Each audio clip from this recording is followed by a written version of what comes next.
আর এখন Bangladesh, India to Bangladesh, Bangladesh to India, এই যে ট্রানজিট, এটাকে ট্রানজিট বলা যায় না, এটা একটি করিডোর। এটা সেফ বাংলাদেশের উপর দিয়ে ভারতীয়দের রাস্তা তৈরি করে দেওয়া উচিত। কেন বাংলাদেশের উপর দিয়ে ভারত এই রাস্তা চায়? তারা এই কারণেই চায়, ভারতের যে এই যে 7টি রাজ্য, 7 সিস্টার, এটা হলো আসাম, ত্রিপুরা, মেঘালয়, অরুণাচল, মিজোরাম, নাগাল্যান্ড, এই যে 7টি অঙ্গরাজ্য, এই 7টি অঙ্গরাজ্য ভারত নামক রাষ্ট্র সৃষ্টির পর থেকেই তাদের স্বাধীনতার জন্য তারা লড়াই করে যাচ্ছে, সংগ্রাম করে যাচ্ছে, আন্দোলন করে যাচ্ছে। এবং এই স্বাধীনতাকামী 7টি অঙ্গরাজ্যকে দাবিয়ে রাখার জন্য, দমিয়ে রাখার জন্য ভারত দিল্লি থেকে শাসন করতে, তাদের ফুয়েল পাঠাতে, তাদের ত্রাণ, তাদের সামগ্রী পাঠাতে, তাদের সোলজার পাঠাতে, তাদের আর্মস অ্যামিউনিশন পাঠাতে 3 দিনের মতো সময় লাগে, দিল্লি টু 7 সিস্টার। আর যদি ভারতের বেনাপুল বর্ডার দিয়ে বাংলাদেশ হয়ে, ঢাকা হয়ে, আগরতলা হয়ে ত্রিপুরায় ঢুকে যায়, অথবা সিলেট হয়ে আসাম ঢুকে যায়, তাহলে তাদের 10 ঘন্টার মধ্যেই পশ্চিমবঙ্গ থেকে এখানে চলে আসতে পারে। এই কারণেই তাদের ট্রানজিটের প্রয়োজন, তাদের রাস্তার প্রয়োজন, করিডোরের প্রয়োজন। প্রথমত করিডোরের প্রয়োজন, যে তাদের এই 7 সিস্টার স্বাধীনতাকামী এই 7 সিস্টারকে দাবিয়ে রাখা। দ্বিতীয়ত হলো যে বাংলাদেশের উপর দিয়ে যদি এই রাস্তাটা তৈরি হয়ে যায়, তাহলে পার্মানেন্টলি, চিরস্থায়ীভাবে বাংলাদেশ তাদের দাসত্বের শৃঙ্খলে বন্দী হয়ে গেল এবং বাংলাদেশটা একটা অকার্যকর রাষ্ট্র, একটি সিকিমের মতো, ভুটানের মতো একটি রাষ্ট্রে রূপান্তরিত হলো। তো আর এখানে বাংলাদেশ নামক এই রাষ্ট্র এটি মুসলিম সংখ্যাগরিষ্ঠ রাষ্ট্র, একটি আজ্ঞাবহ রাষ্ট্রে রূপান্তরিত হয়ে গেল। এর পরবর্তীতে আমি যে কথাগুলো বলবো, যে বাংলাদেশের সাথে ভারতের ট্রানজিট চুক্তি হচ্ছে, সরকার বলছে ট্রানজিট, প্রধানমন্ত্রী শেখ হাসিনা বলছেন ট্রানজিট, তার মন্ত্রীরা বলছেন ট্রানজিট, আর জনগণ বলছে, বুদ্ধিজীবীরা বলছে, অপোজিশন বলছে যে ট্রানজিট না, এটা করিডোর, এটা রাস্তা। আপনারা কোনো আন্দোলন গড়ে তুলছেন না ট্রানজিটের ব্যাপারে? আপনারা সরকারের কাছে আমি বলে নেই এই ট্রানজিটের উপকারিতা অপকারিতা বলে নেই। তারা যখন গোপন চুক্তি করে আসলেন, যখন সাংবাদিকরা শেখ হাসিনাকে বিমানবন্দরের প্রশ্ন, তিনি কোনো উত্তর দেন নাই এবং এটার ব্যাপারে তিনি জনগণের কাছে তুলে দেন নাই। আপনাদের বিরোধী দলীয় নেত্রী কি পার্লামেন্টে জিজ্ঞাসা করেছেন যে মাননীয় প্রধানমন্ত্রী আপনি যে চুক্তি করে আসলেন সেই চুক্তিটা কি? আমি আপনাকে আমার কথাগুলো বলে নেই, এরপরে আপনি আমাদের নেত্রীকে একুশ করেন। এ ব্যাপারে কোনো পাবলিকলি দেশের জনগণকে জানতে দেওয়া হয় নাই। এখন আমরা দেখতেছি যে ট্রানজিট হচ্ছে এবং এই ট্রানজিটের নামে যে করিডোর দেওয়া হচ্ছে, যে রাস্তা দেওয়া হচ্ছে, এই রাস্তা তৈরি করার সামর্থ্য বাংলাদেশে নাই। এর জন্য 7,500 কোটি টাকা বাংলাদেশকে ভারতের একটি প্রাইভেট ব্যাংক থেকে চড়া সুদে ঋণ আনতে হচ্ছে এবং এই ঋণের টাকা দিয়ে রাস্তা তৈরি করা হচ্ছে, বাংলাদেশ তৈরি করে দিবে। আবার এই ঋণের কন্ডিশনে ভারত যে কন্ডিশনটা দিয়েছে চুক্তিটাতে, তাদের টাকা দেওয়া ঋণের, বলেছে যে এই রাস্তা তৈরি করতে, এই রাস্তার মাঝে যে সমস্ত ব্রিজ কালভার্ট তৈরি হবে, এর জন্য সকল মেটেরিয়ালস ভারত থেকে কিনতে হবে। আপনি পাথর বলেন, বালি বলেন, আপনি যা কিছু আছে, এবং ইঞ্জিনিয়ারিং এফোর্টস বলেন, সবকিছু 80% ভারত থেকে দিয়ে আসতে হবে, 20% বাংলাদেশ থেকে দিবেন। অর্থাৎ আমার বাড়ির উপর দিয়ে আপনাকে রাস্তা দিব, আমার টাকা নাই, আপনি আমাকে কড়া সুদে ঋণ দিবেন, আবার আপনার কথা মতো সামগ্রী কিনে রাস্তা তৈরি করে দিব, আপনার ইকুইপমেন্টস, আপনার ইঞ্জিনিয়ারিং এফোর্ট সবকিছু আমাকে বহন করতে হবে।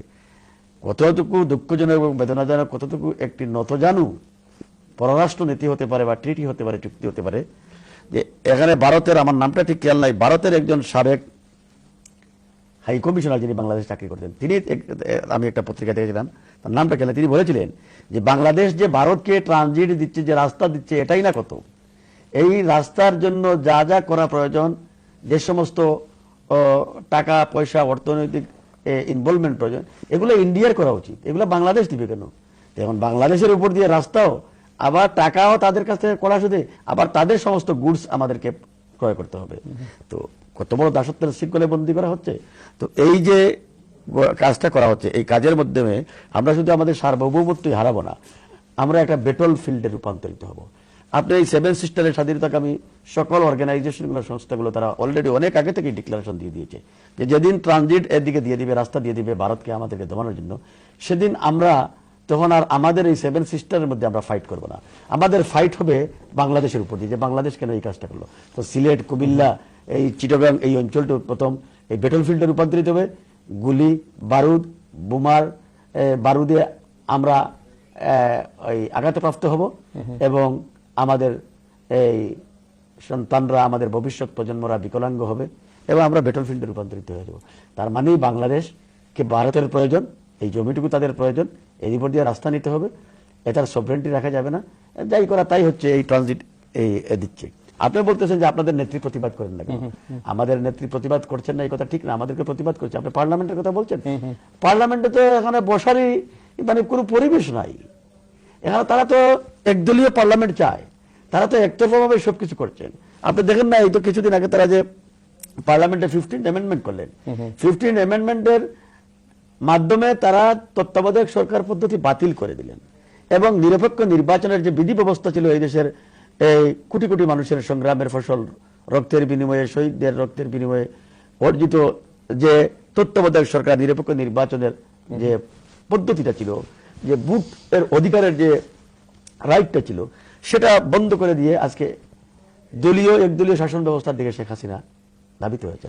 পার্লামেন্টে বেগম খালেদা জিয়া এবং অপোজিশন যে কয়টি আসন নিয়ে আছে, এই কয়টি আসন নিয়ে যাতে পার্লামেন্টে কথা না বলতে পারে, এর জন্য পরিবেশ সৃষ্টি করা হয়। আপনি দেখেন না তাদের এমপিরা কি ভাষায় কথা বলে, প্রধানমন্ত্রী কি ভাষায় কথা বলেন।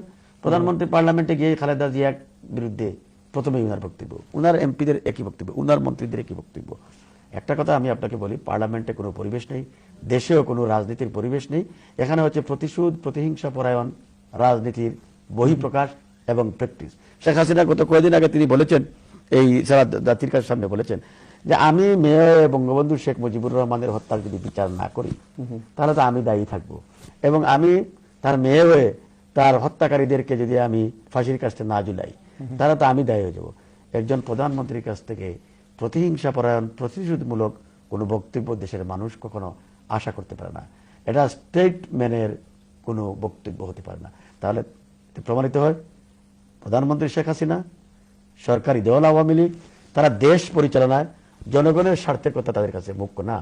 ওনাদের কাছে মুখ্য হচ্ছে যে ওনারা কিভাবে প্রতিশোধ দিবেন, প্রতিহিংসা পরায়ণ হবেন, কিভাবে ওনাদের প্রতিপক্ষকে ঘায়েল করবেন, কিভাবে নির্মূল করবেন, এবং এই নির্মূলের লক্ষ্যেই তারা বিএনপিকে আঘাত। আর বিএনপিতে আঘাতের প্রথম যে স্তম্ভ, প্রথম যে জায়গা, সেটা হচ্ছে জিয়া পরিবার, বেগম খালেদা জিয়া, তারেক রহমান, আরাফাত রহমান এবং জাতীয়তাবাদী চিন্তা চেতনায় যারা আদর্শে লালিত, তাদের উপর আঘাত। এটাই হচ্ছে তো বর্তমান সরকারের ফার্স্ট এবং ফরমোস্ট তাদের অ্যাক্টিভিটিস, এবং এটাই তারা চান। তো আপনি সেখানে পার্লামেন্টের কথা, পার্লামেন্টে ম্যাডাম জান নাই, বিএনপি যায় না, এই কথা বলে একুজ করতেছেন, ঠিক আছে। পার্লামেন্টের পরিবেশ সৃষ্টির গ্যারান্টি তারা আজ পর্যন্ত দিতে পেরেছে?